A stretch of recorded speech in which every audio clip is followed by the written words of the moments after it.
Sujud sahwi ini hukumnya sunnah. Ada dua pekerjaan sunnah dalam solat. Kalau ditinggalkan, kita sunnah pula sujud sahwi. Apa itu? Yaitu sunnah ab'ad. Sunnah ada dua. Ada sunnah ab'ad, ada sunnah hayat. Sunnah hayat itu misalkan doa iftitah, bacaan ruku, itu namanya sunnah hayat. Ditinggalkan, tidak sujud sahwi. Yang sujud sahwi, perkara sunnah yang ditinggalkan sujud sahwi cuma dua. Namanya sunnah ab'ad. Satu, tasyahud awal lupa kita. Untuk yang tasyahudnya ada dua kali, yang pertama kita lupa. Itu sunnah, tidak wajib. Tasyahud awal sunnah, tidak wajib. Ditinggalkan, tidak membatalkan sholat. Cukup diganti dengan tahiyat, dengan sujud sahwi. Bismillahirrahmanirrahim. Assalamualaikum warahmatullahi wabarakatuh. Alhamdulillahi rabbil alamin. Allahumma salli ala sayyidina Muhammadin al-fatihi lima ughliqa wal khatimi lima sabaqa nasiril haqqi bil haqqi wal hadi ila siratikal mustaqim wa ala alihi haqqa qadrihi wa miqdarihi al-azim. Rabbi syrah lana sudurana wa yassir lana umurana wa ighfir lana dzunubana amin ya rabbal alamin. Melanjutkan pembacaan kitab hadis-hadis ahkam. Kali ini kita membaca hadis yang diriwayatkan oleh Abu Muhammad Abdullah bin Buhaynah radhiyallahu taala anhu, anna Nabiy sallallahu alaihi wasallam, Nabi sallallahu alaihi wasallam shalla bihim zuhra. Nabi pernah salat berjamaah, salat zuhur berjamaah. Faqama fi rak'atainil ulayaini wa lam yajlis. Nabi setelah 2 rakaat salat zuhur tak duduk, langsung naik rakaat ketiga. Berarti dia tidak duduk tasyahud awal, langsung aja naik rakaat ketiga. Faqaman nasu ma'ahu, maka orang-orang pun ikut naik. Karena kalau imam naik, walaupun dia salah, kita harus ikut naik juga. Nah, nggak boleh kalau kita nanti tasyahud sendiri, berarti kita bisa membatalkan jamaah kita. Hatta iza qada shalah, sampai selesai salat, wantazara nasu taslimahu. Orang-orang nunggu kok Nabi tak salam. Nabi lupa tasyahud awal, langsung aja naik rakaat ketiga, naik rakaat 4, di ujung tahiyat tidak salam. Orang nungguin kok tak salam. Kabbara wa huwa jalisun, lalu tiba-tiba Nabi bertakbir. Dalam keadaan tahiyat akhir itu bertakbir dia, fasajada sajdataini qabla an yusallim. Sujud Nabi 2 kali. Summa sallama, baru dia salam. Namanya sujud sahwi. Nah, sujud sahwi ini hukumnya sunnah. Ada dua pekerjaan sunnah dalam solat. Kalau ditinggalkan, kita sunnah pula sujud sahwi. Apa itu? Yaitu sunnah ab'ad. Sunnah ada dua. Ada sunnah ab'ad, ada sunnah hayat. Sunnah hayat itu misalkan doa iftitah, bacaan ruku, itu namanya sunnah hayat. Ditinggalkan, tidak sujud sahwi. Yang sujud sahwi, perkara sunnah yang ditinggalkan sujud sahwi cuma dua. Namanya sunnah ab'ad. Satu, tasyahud awal lupa kita. Untuk yang tasyahudnya ada 2 kali, yang pertama kita lupa. Itu sunnah, tidak wajib. Tasyahud awal sunnah, tidak wajib. Ditinggalkan, tidak membatalkan sholat. Cukup diganti dengan tahiyat, dengan sujud sahwi. Yang kedua, kunut di sholat subuh. Kunut sholat subuh juga hukumnya sunnah ab'ad. Siapa yang terlupa meninggalkan kunut subuh, maka dia di akhir sujud sahwi, dan itu ada dalam mazhab Syafi'i. Nah, jadi dua ini. Yang lain nanti banyak alasan lain orang sujud sahwi. Meninggalkan yang sunnah cuma dua yang membuat kita harus sujud sahwi. Satu, tasyahud awal lupa kita, tiba-tiba naik kita tanpa tasyahud awal, kalau sudah berdiri jangan duduk lagi, batal salatnya. Nah, lanjutkan saja rakaat ketiga, keempat, nanti di ujung sunnah sujud sahwi. Kalaupun tak sujud sahwi, sah salatnya. Karena sujud sahwi di situ menggantikan perkara sunnah. Nah, itu dia dalam sebuah hadis yang berkaitan dengan sujud sahwi. Ada yang diskusi masalah itu? Kalau tidak ada, kita lanjut. Silakan Pak Haji.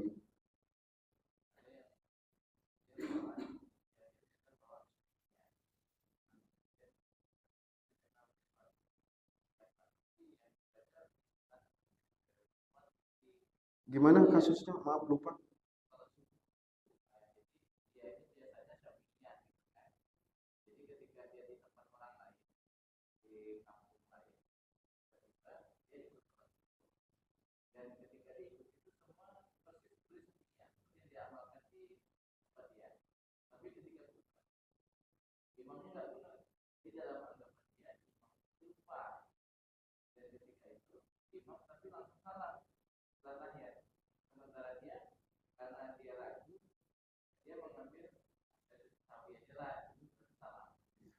Nggak cocok itu. Yang pertama opsinya adalah dia kunut sendiri belakang. Imam tak kunut, dia kunut sendiri di belakang. Kunut itu yang penting dua. Ada permintaan, ada pujian pada Allah.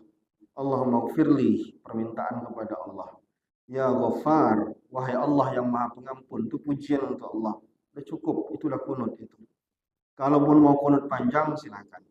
Baik imam lupa maupun imam tidak lupa, asalkan tak baca kunut dia, kita boleh kunut sendiri belakang. Tak perlu sujud sahwi nanti. Kalau seandainya kita lupa pula kunutnya atau kita tak ikut kunut, maka nanti di ujung nanti kita, walaupun imam tak sujud sahwi, kita sujud sahwi belakang. Nah, begitu dia. Karena imam bisa jadi dia pun lupa kalau dia lupa. Dia pun tak sadar kalau dia terlupa meninggalkan kunutnya. Maka kita kunut sendiri belakang. Jadi imamnya tak kunut ya tidak apa-apa, enggak susawi, tidak apa-apa. Susawi pun hukumnya sunnah. Nah, eloknya dia sujud sahwi. Wallahu a'lam.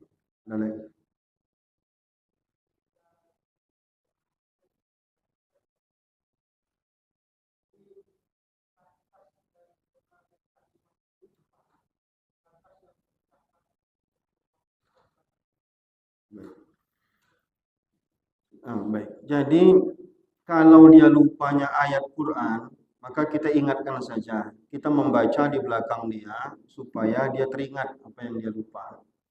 Qul huwallahu ahad. Terdiam dia, berarti dia lupa. Kita sambung di belakang. Allahus samad. Atau dia baca qul huwallahu ahad. Langsung lam yalid wa lam yulad. Kita ingatkan Allahus samad. Karena bacaan. Kalau kesalahannya udah gerakan, maka kita ingatkan dia. Nah, kalaupun udah terlanjur dia seperti tadi, nah dia misalkan lupa dia tahiyat awal, dibantainya berdiri, kita ingatkan supaya dia tahu dia salah saja, dan dia tak boleh turun ke bawah. Nah, jadi kita cuma ingatkan ya Allahu Akbar, Subhanallah, biar dia tahu, biar nanti di akhir sujud sahwi. Karena dia udah berdiri, kecuali dia belum posisi berdiri, dia boleh turun ke bawah. Tapi kalau posisinya lebih dekat ke berdiri, berarti dia boleh turun ke bawah. Tapi kalau udah lebih cenderung ke berdirinya, dia nggak boleh turun ke bawah lagi. Nah,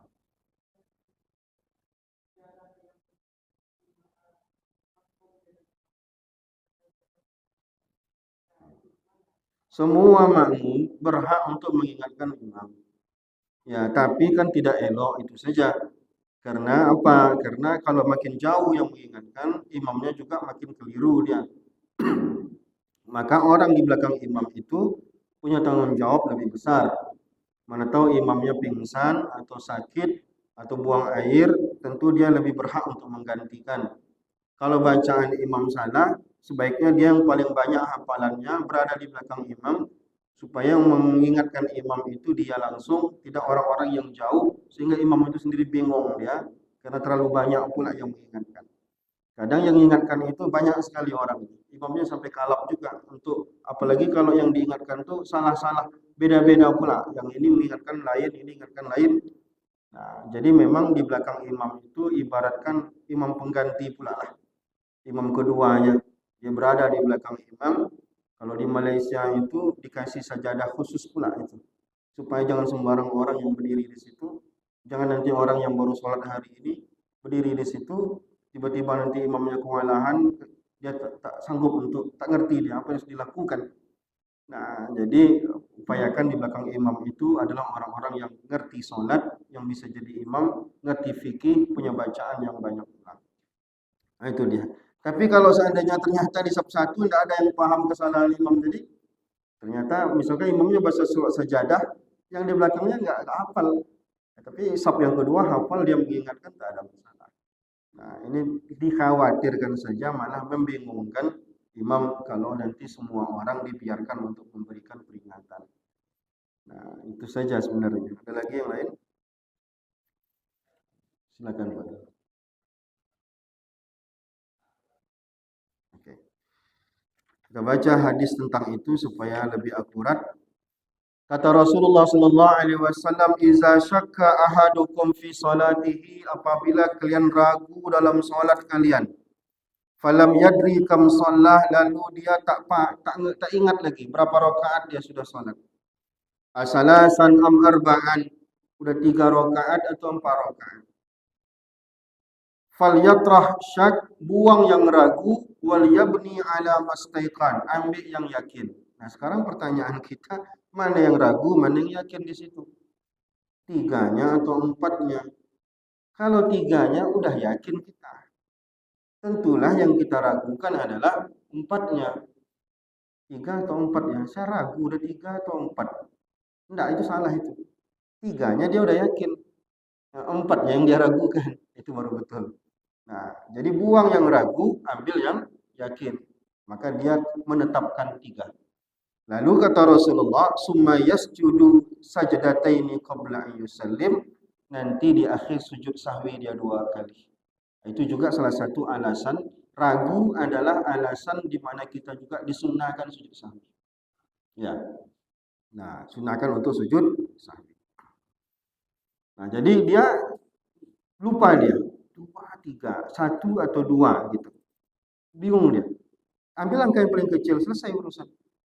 Nah, karena yang kecil itu sudah pasti. Yang kita ragukan itu angka besarnya. Kan tidak mungkin antara 3 dan 4 yang kita ragukan itu 3-nya. Yang kita ragukan 4. Ragu kita 4 atau ada 4 atau ada 5, sudah selesai berarti. Kalau kita ragu 1 atau 2, pilih 1.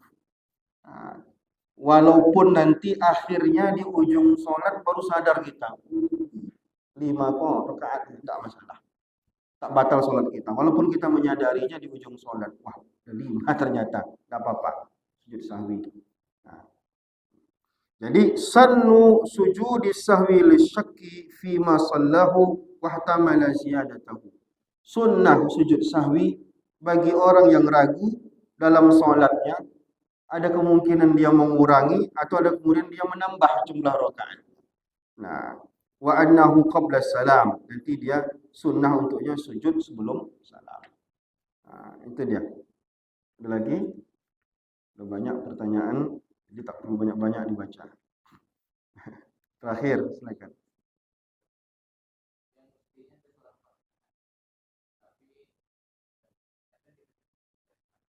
Apa ternyata?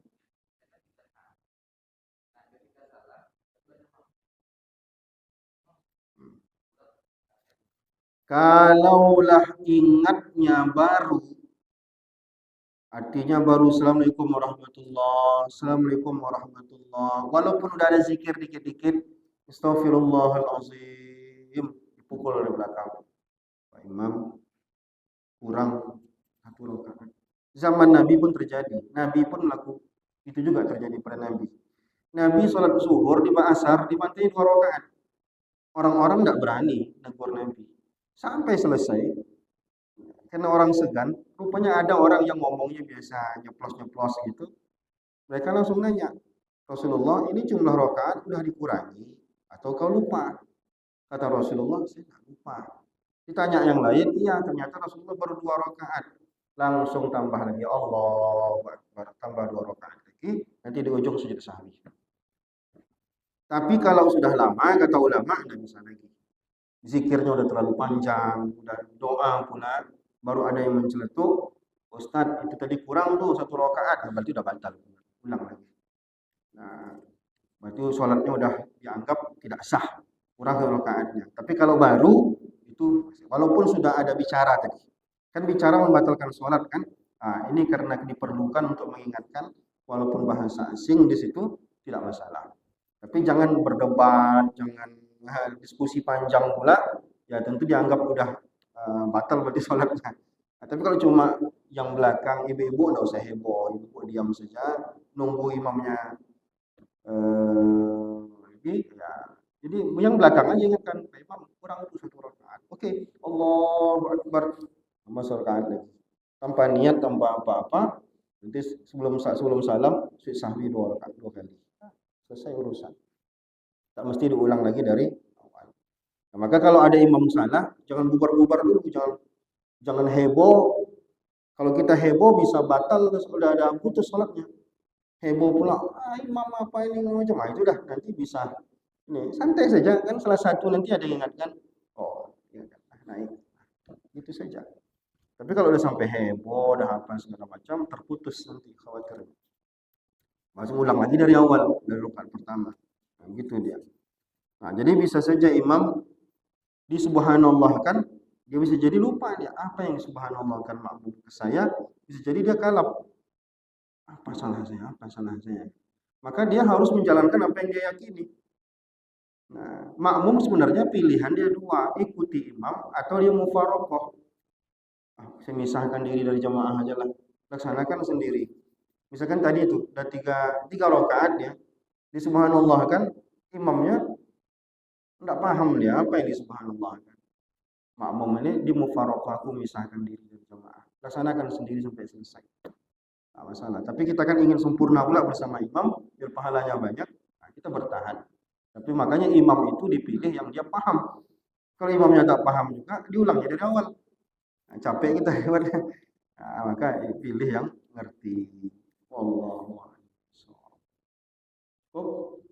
Subhanallah wa bihamdihi.